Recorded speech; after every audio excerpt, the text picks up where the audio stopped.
America's been struggling with its image in the Middle East for decades, but after Iraq, Arab opinion plummeted, and the Bush administration felt it had to act fast to explain America to the Arab world.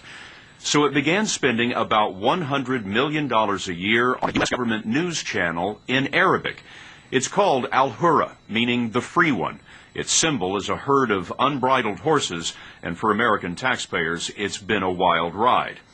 We've been looking into Hurra in a project with ProPublica, a new nonprofit news organization dedicated to investigative journalism. With so much at stake at Hurra, we were surprised to find out what it's putting on the air.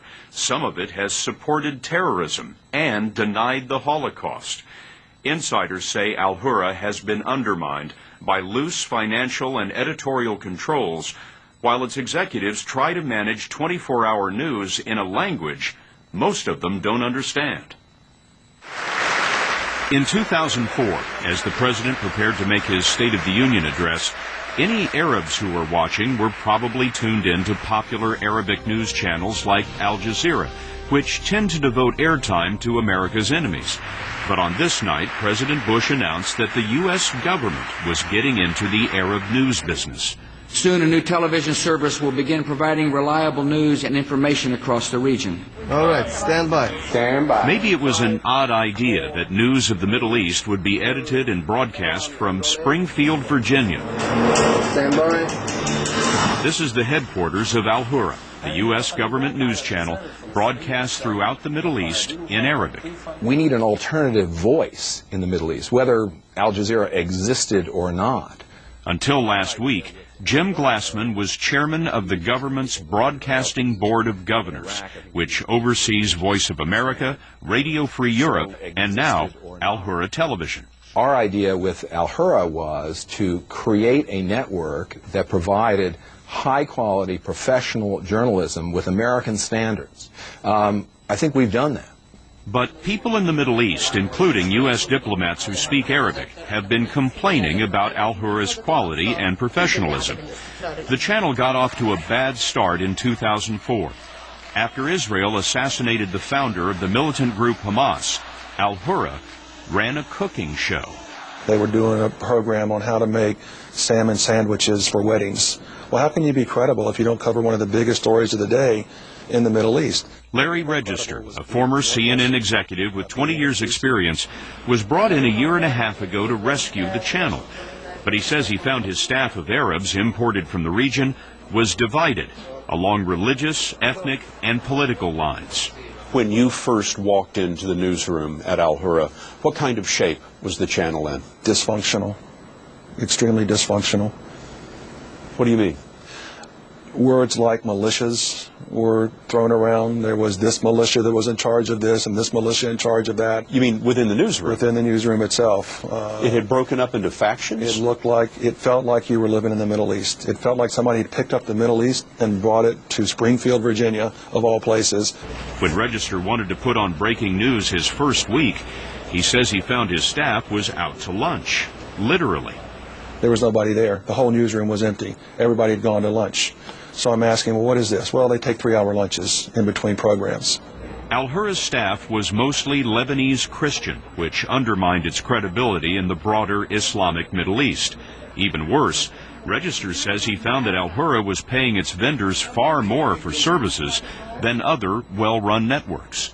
It infuriated me as a U.S. citizen to walk in there and seeing the money just flowing out the door. A true waste of taxpayer money. Register cleaned house, firing people, renegotiating contracts, and trying to fulfill every news director's mandate. Needed to get more viewers, wanted higher viewership across the pan-Arab world. We wanted to get a bigger audience, yes. How do you do that? I think you do that by becoming more credible, covering more news aggressively. What does that mean, being more credible? Not just picking and choosing what you might want to cover because it's favorable for your side versus their side. Cover all of it. Tell the whole story. I mean, part of the idea of Hurra is the free one. The name is the free one. But Register discovered Hurra had a conflict at its core. The U.S. government was all for free speech as long as it was in line with U.S. policy. The idea of U.S. government news blew up in Register's face when he aired a live speech by Hassan Nasrallah. Nasrallah, the head of Hezbollah, is one of the most important political leaders in the region, but he's considered a terrorist by the U.S. government. You run that speech, and a lot of people are watching it, and every other Arab channel in the Middle East carried it. I think you look kind of uncredible if you don't cover it. This is a man considered a terrorist by the U.S. government, and you gave him an hour live on the air. Right. I considered it news. I considered it newsworthy. Weeks later, Register okayed coverage of something more controversial, the so-called Holocaust Deniers Conference in Iran. In that moment, the American Al Hurra sounded more like Al Jazeera. Listen to the translation, and remember, this is the reporter talking. Despite the assurances of some of the participants that millions of Jews had in fact died during a German Holocaust, the group did not reinforce their statements with scientific evidence, but instead they were content to tell stories passed on to them by their ancestors. How does a reporter like that get on the air in an American newsroom? The quality of reporting when I got there was weak and poor, and that's how it happened. The person would do the story, send a script, send a piece, it would go to air. There weren't checks and balances to stop it from happening. When it did happen, the Wall Street Journal's op-ed page called for Register's head. Members of Congress said they would cut funding for the channel if Register remained. It turned out the free one had a bridle after all. Register resigned. One of the things we're not allowed to do is we're not allowed to provide a platform for terrorists. The incident when Nasrallah was on the air for nearly an hour live, that was a mistake? Right. It was a mistake. It was a violation of our guidelines. But making sure the guidelines are followed is tough, because Al Hurra is not seen in the U.S., and no translation is provided to U.S. government overseers or the Congress. Was there anyone in management, from the Board of Governors on down, who spoke Arabic fluently, who was monitoring what was on the broadcast day in and day out? No. U.S. government is spending hundreds of millions of dollars on this? And we don't know what's on the channel? Well, the State Department has a team that watches it, but in the chain that you just mentioned, no fluent Arabic speakers. Does that seem wise to you? No. It's not a perfect science. Al Hurra's top executive is Brian Conniff, who does not speak Arabic.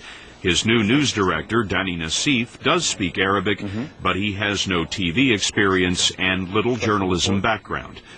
Conniff says that they are working together to prevent a repeat of some of the channel's more embarrassing moments. We have now a fully functioning assignment desk that views all packages and scripts before they go on the air. I have an independent monitoring system within the organization. I have somebody who watches the channel, not obviously 24 hours a day, but on a random basis. You have somebody watching the channel for you? Yes, I do. Essentially telling you what's on the channel? Yes, yes. But we still found surprises on Al Hurra that slipped past the independent monitoring system.